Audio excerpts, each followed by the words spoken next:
pour faire un petit périple autour de la France. On va passer par quelques villes dont on a décidé en fait le passage. Mais sinon on sait pas vraiment où on va s'arrêter, on est un peu en total impro. Tout ce qu'on sait, c'est que sur le chemin, il y a des petits urbex et on prend les routes de campagne. Parce qu'on n'a pas non plus envie de raquer sur les péages. Non, c'est pour un peu explorer la beauté de la France, non, c'est ça? Genre là, je vois, menu complet 25 €, je suis content de passer par cette route, tu vois. Mais oui, c'est plus agréable de faire les petites routes nationales ou départementales plutôt que de passer par des autoroutes qui te font arriver direct à ta destination. Comme ça, on découvre un peu le pays. Donc là, voilà, on prend pas l'autoroute, on prend la route à 50. Ouais. Est-ce qu'elle est bien cette route à 50? C'est très chiant, c'est très moche, il fait gris. Tout le monde m'encule là. Clairement, regarde, hop, à gauche ça m'encule, à droite ça m'encule. Raconte-nous un petit peu l'objectif de ces vidéos. On va vlogger pendant une semaine à travers la France, puisqu'on va faire un petit périple autour de la France. Et du coup, on va vlogger à toute berzingue. Et c'est quoi un peu la cadence des vidéos qui vont sortir là? Je pense une tous les jours, tu vois. Ça va vous changer en fait. D'habitude sur la chaîne, on en sort une on sait pas trop quand en fait. Préparez-vous parce qu'on va envoyer du lourd là. Ça va être que de la voiture par contre. Ouais, 100% tuning, 100% manual. Moi en tant que conducteur, avant j'avais pas une voiture qui pouvait aller à 130 km/h. Hein. Du coup, dépasser des bagnoles et des camions, pour moi c'est un exploit en fait dans la vie. Pour moi c'est un objectif accompli. Je peux cocher ça sur ma to-do list. Et encore, ce n'est qu'une Twingo finalement. Ce n'est pas une Porsche, une Ferrari ou je sais pas quoi. Ouais, avant je pouvais pas dépasser les 100 km/h, c'était la mort. Le mec est fatigué là. Typiquement, difficulté à se concentrer, paupières lourdes. La nuque. Je pense que je vais m'arrêter dans le champ là. Je vais vomir un petit coup et ça repart. Et à un moment tout à l'heure, je commençais à avoir chaud, tu vois, genre en mode un peu de mal à respirer. Et j'étais là en mode oula, il se passe quoi là dans ma tête? En fait, je suis juste mort. Là, je suis en roue libre. C'est le cas de le dire. Allez, va trouver un café. Ah, il y a un vrai cheval. Non, c'est un faux. Je pense que c'est un fake. Ah ouais. Ah ouais. Bien vu. Bien vu l'artiste.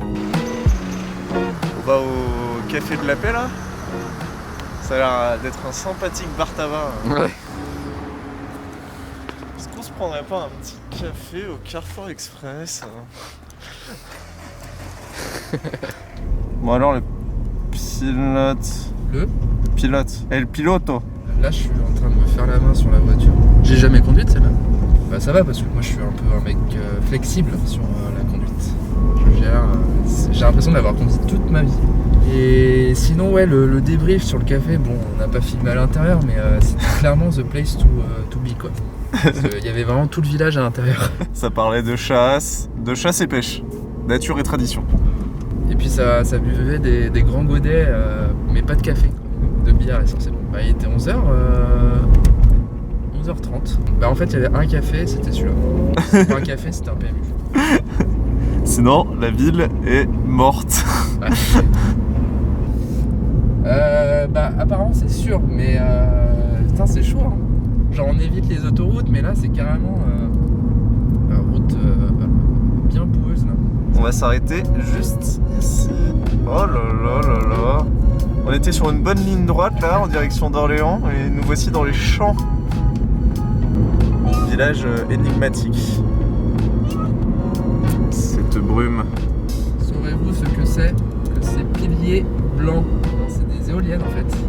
On les voit même pas. Donc nous sommes à Ouinville. Bah, c'est la ville où on pleure finalement, Ouinville. Donc là on est en train de faire un road trip donc en passant par un peu les petits villages. Et non, ce n'est pas un road trip, c'est une descente de police. Bien joué Joe. Waouh. Ah j'ai la ref, c'est bon j'ai la ref. Si vous avez la ref aussi, n'hésitez pas à le mettre en commentaire. Oh, la place forte de Châteaudun. Alors, oh là là, avec l'hôtel de ville. bien cette city, non? Ouais, j'y suis allé il y a une semaine. Ouais, Je suis allé au Buffalo Grill, ouais. Ce qu'on vient de découvrir à propos de la ville de Châteaudun, c'est que derrière moi se trouve l'église Saint-Lubin, qui est le plus vieil édifice de la ville. Et c'est aussi, apparemment, un lieu d'escape game. C'est fort intéressant tout ça. Non mais à mon avis, ils s'enferment là-dedans. Ils mettent quelques éléments, tu vois. Ça doit pas être très fun. C'est très très vide hein, quand même. Moi je trouve ça juste étonnant que depuis le début du trajet, dans chaque ville ou village, je sais pas trop où on passe, bah, c'est désert, mais extrêmement désert. Il y a son père dans les rues. Et je me demande si on n'est pas dimanche en fait, j'ai l'impression d'être décalqué. Regardez-moi ça, c'est ma beauté en architecture.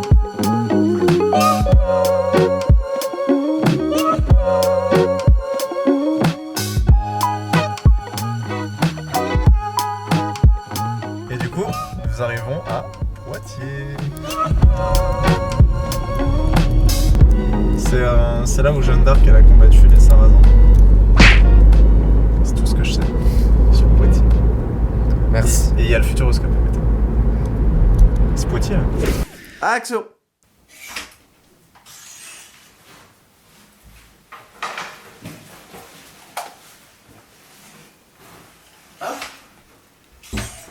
Tiens. Cette scène n'est pas du tout surjouée, ni rejouée. Bon bah c'est la fin de cette journée vlog.